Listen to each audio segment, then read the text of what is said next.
What is up, guys? How are you doing?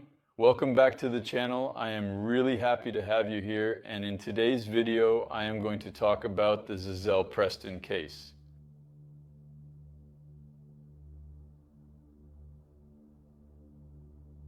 Za'zell Preston was born on the 5th of September 1985 in Orging, Calton.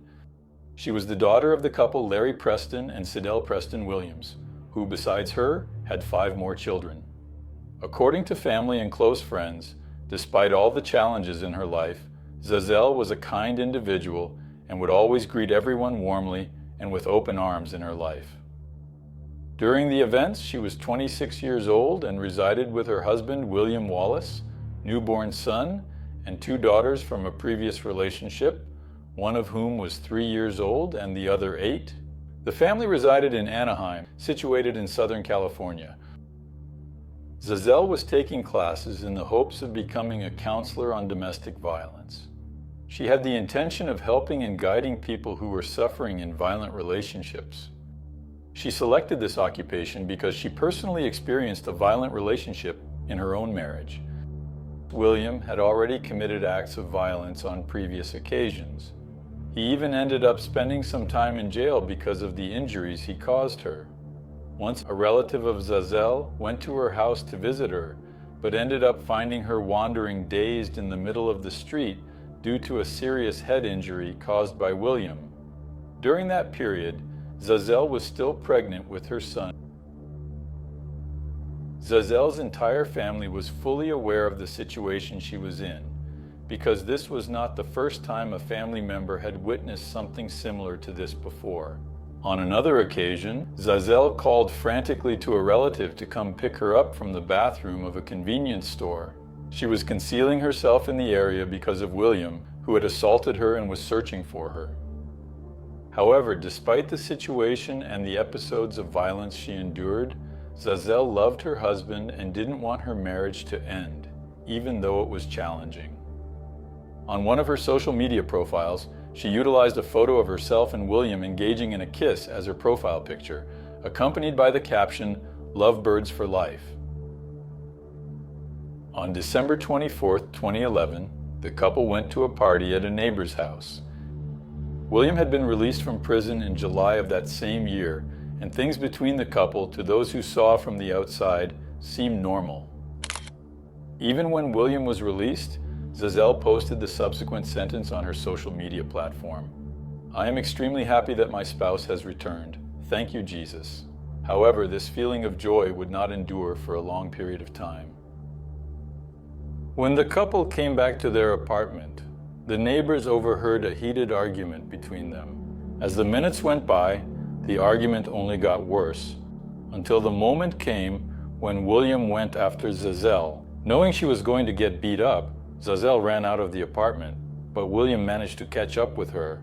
He knocked her down on the ground and then dragged her back inside. At that moment, one of the neighbors looked out the window of his apartment and saw William picking up what seemed to be a body near the front gate. The neighbor didn't get too worried because he believed that the body in question was just a drunk being helped by William to get into the house, something quite common on Christmas Eve. However, as we know, it was Za'zell who was being dragged back into the apartment by her husband. After dragging his wife back, William continued the attacks and threw Za'zell onto the glass table in the room, breaking it. According to Za'zell's eldest daughter, an 8-year-old girl, she had to help William pick up her mother and take her to the bathroom, where she helped remove shards of glass from her mother's body. After removing the broken glass, William lifted his wife, who was in the bathtub, to take her to the bedroom, but he let her fall, and in the fall she hit her head on the toilet. As a result of the blow to the head, Za'zell endured a significant concussion and was left completely bewildered and dazed. Nevertheless, instead of taking his wife to the hospital, William picked her up once more and placed her in bed. Za'zell's daughters witnessed everything. They were really sad, but at the same time used to that kind of situation, since, as we know, that wasn't the first time William assaulted his wife. After settling his wife in bed, William informed the girls to go to sleep, as Santa Claus was going to bring the presents, and they couldn't stay awake, or they might miss out on the surprises.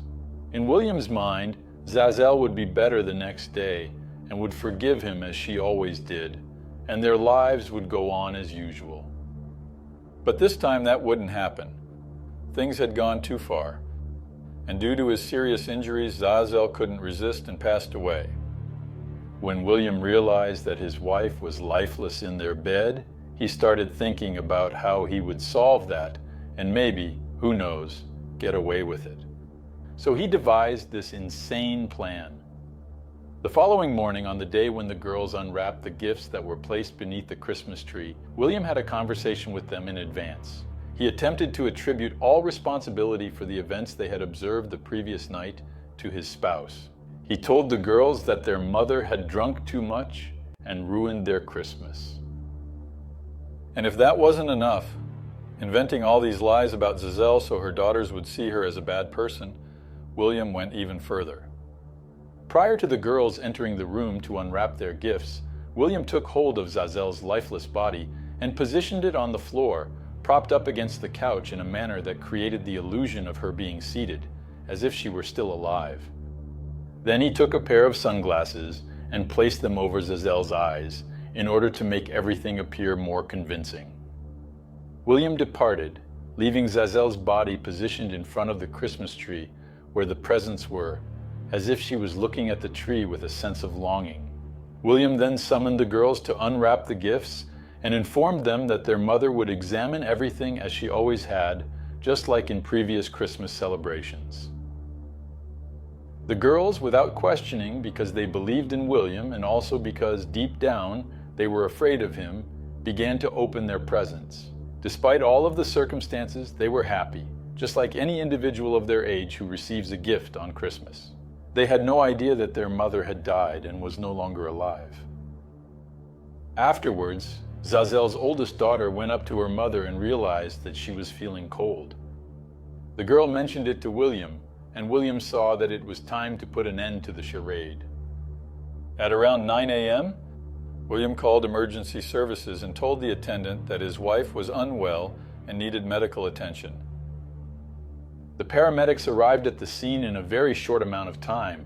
When they entered the property and discovered Za'zell sitting there, wearing sunglasses and appearing to be completely unharmed in her living room, they were somewhat perplexed. However, when they approached her, they observed that she was extremely cold and devoid of life. The paramedics didn't bother trying to perform any resuscitation procedures because there was nothing else they could do. The woman had been deceased for several hours. They have just verified her demise at the location. The paramedics questioned Williams about what had happened to his wife. Williams said that she had hurt herself on her own for a while, but she didn't go to the hospital because she thought it wasn't a big deal. The paramedics didn't believe the story and decided to call the cops. When the cops showed up, they noticed there were signs of a scuffle at the house and came to the conclusion that William was probably the one responsible for what had happened to his wife. William Wallace was arrested under suspicion for the crime. In his initial statement to the police, he stated that he and Za'zell were arguing when she pursued him and bit him. So to defend himself, he would have pushed her, and she fell onto the glass table in the living room, hurting herself. William stated that following that, they went to bed, and solely on the subsequent day, after waking up, he became aware that his wife was without life. He stated that all of his actions were in self-defense, and that he did not have any intention of committing the crime. A bail in the amount of $1 million was set for him so that he could answer for the crime while being free, but he didn't pay that amount and remained in jail. Your lawyer, a woman named Heather Moorhead, insisted that there was no crime and that it was all just a tragic accident. However, the police conducted a forensic examination in the couple's apartment and found several bloodstains throughout the place, as well as multiple holes in the doors and plaster walls. Additionally, they discovered a door that had been completely torn off as though someone had forcibly entered.